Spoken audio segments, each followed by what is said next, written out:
Vamos con la primera vía. La primera vía de Santo Tomás de Aquino para demostrar la existencia de Dios es la vía del movimiento.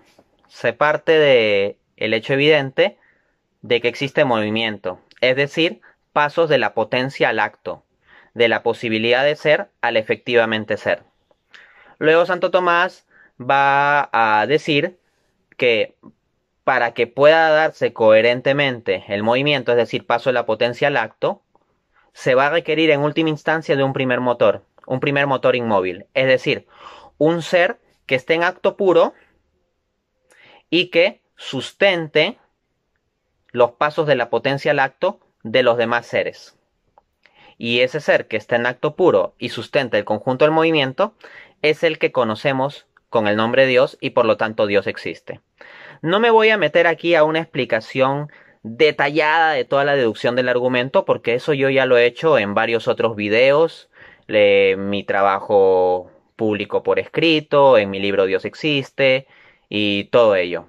O sea, entiendo que quienes ven este video pues ya están más o menos familiarizados con lo que son las 5 vías. Y más bien lo que vamos a hacer es tratar de pulir nuestro entendimiento al respecto por medio de ejemplos sencillos. Entonces, vamos a examinar un tanto los ejemplos que doy en el libro. Vamos a la página 49. Dice lo siguiente, abro cita. Ilustremos lo anterior con un ejemplo sencillo. Habíamos definido a la potencia como la capacidad de ser de lo que todavía no es, y al acto como el efectivamente ser. Pues bien, en nuestro ejemplo tendremos que un balón de fútbol será un gol en potencia mientras esté en juego, y será un gol en acto cuando entre al arco. ¿Podrá por sí mismo el balón convertirse en un gol? No. El balón solo está en capacidad, potencia de ser un gol, acto, pero no existe por sí mismo en el estado de gol, siendo que para pasar de un estado de no gol a un estado de gol, movimiento, requiere ser pateado hacia adentro del arco, es decir, requiere ser movido por otro. ¿Quién es este otro? El jugador de fútbol. ¿Por qué?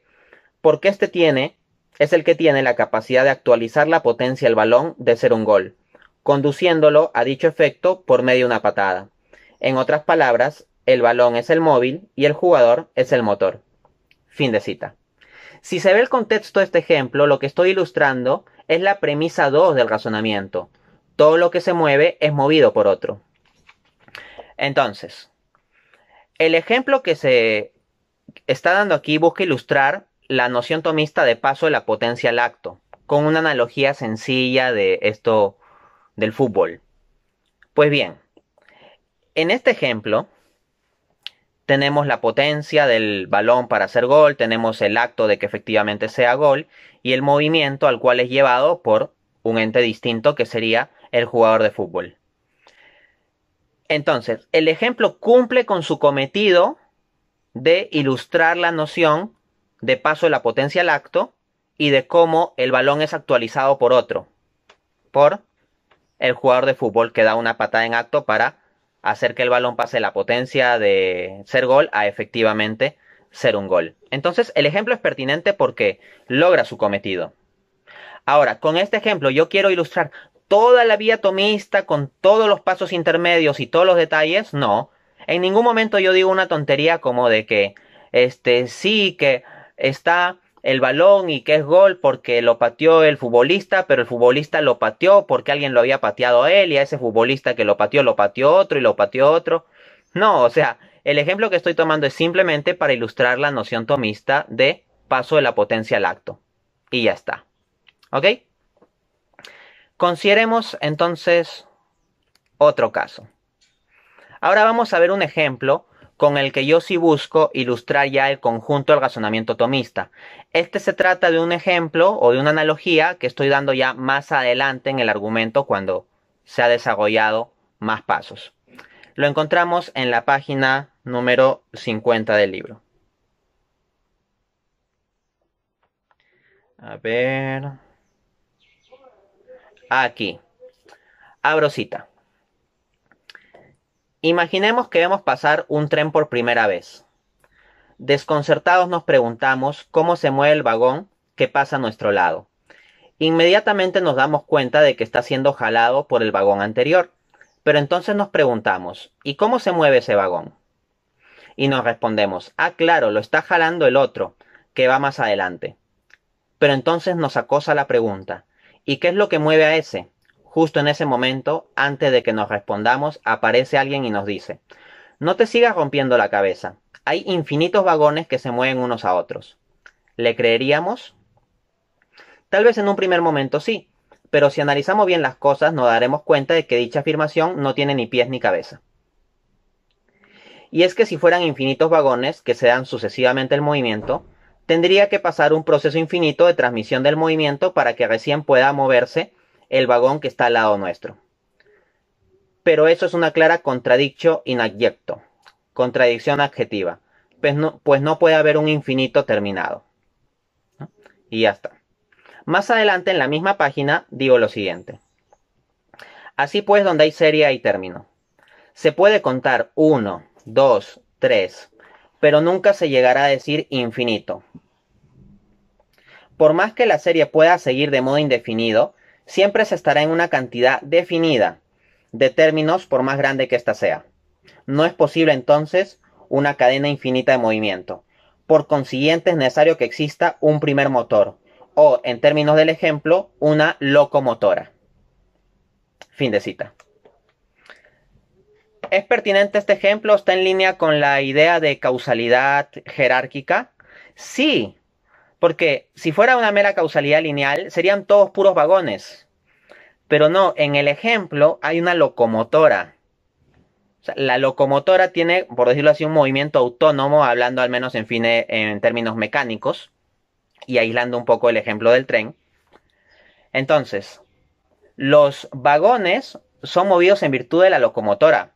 Y la locomotora no es un vagón más. La locomotora está en una jerarquía de causalidad superior a los vagones que están amarrados entre sí. Entonces se ve que este ejemplo está en línea con la idea de causalidad jerárquica. Y de hecho, el ejemplo está en línea también con lo que ilustra el propio Aquino. ¿Cómo así? Bueno, resulta que en la primera vía Aquino pone un ejemplo. Así pues, él dice en la Suma Teológica, parte primera, cuestión 2, artículo 3, respuesta, ilustrando la primera vía, lo siguiente. Los motores intermedios no mueven más que por ser movidos por el primer motor. Ejemplo, un bastón no mueve nada si no es movido por la mano. Entonces, fíjense, los motores intermedios, ¿qué serían los motores intermedios? Por ejemplo, los vagones intermedios. Ok, no mueven nada, es decir, no mueven a los otros vagones, no los jalan, a menos que sean movidos por el primer motor. ¿Y quién sería el primer motor? La locomotora. Y está en una jerarquía de causalidad superior. Así como la mano que mueve el bastón para mover otra cosa, como por ejemplo una pelota, está en una jerarquía superior de causalidad. En consecuencia, el ejemplo que estoy dando en mi libro tiene correspondencia directa con el ejemplo que da el propio Santo Tomás. Ahora, si alguien cree que ignoro la distinción entre la causalidad lineal y la causalidad jerárquica porque no hablo explícitamente con esa terminología, es que le falta mucha comprensión de lectura. Porque en el mismo libro hago una formulación que explícitamente implica el contenido de los conceptos de causalidad lineal y causalidad jerárquica. Efectivamente, en la página 51 del libro, es decir, solamente en la página siguiente de haber puesto el ejemplo de la locomotora, digo lo siguiente. Abro cita. Cuando deducimos el primer motor inmóvil.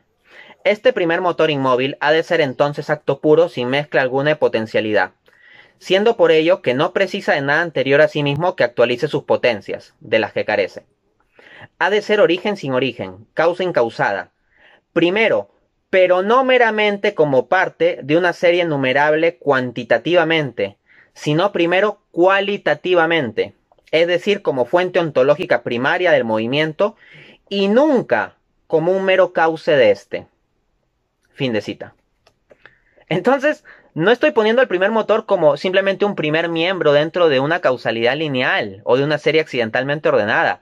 Explícitamente estoy diciendo que el primer motor está en otro orden de cosas, que es cualitativamente distinto. No es un mero miembro cuantitativo más, aunque sea el primero de la serie cuantitativa. No, es cualitativamente distinto y da su sustento a todo. Ahora, a veces se va a la cuestión de la simultaneidad, ¿no? Y se dice, bueno, es que lo que se requiere es que el primer motor dé un sustento simultáneo al conjunto de los miembros de la cadena. Bueno, en el ejemplo de la locomotora, que es con el que busco ilustrar el conjunto del argumento, la locomotora da simultáneamente en su acto de moverse el sustento a todos los vagones para que estos puedan ser movidos. Entonces el ejemplo tiene correspondencia. ¿Ok?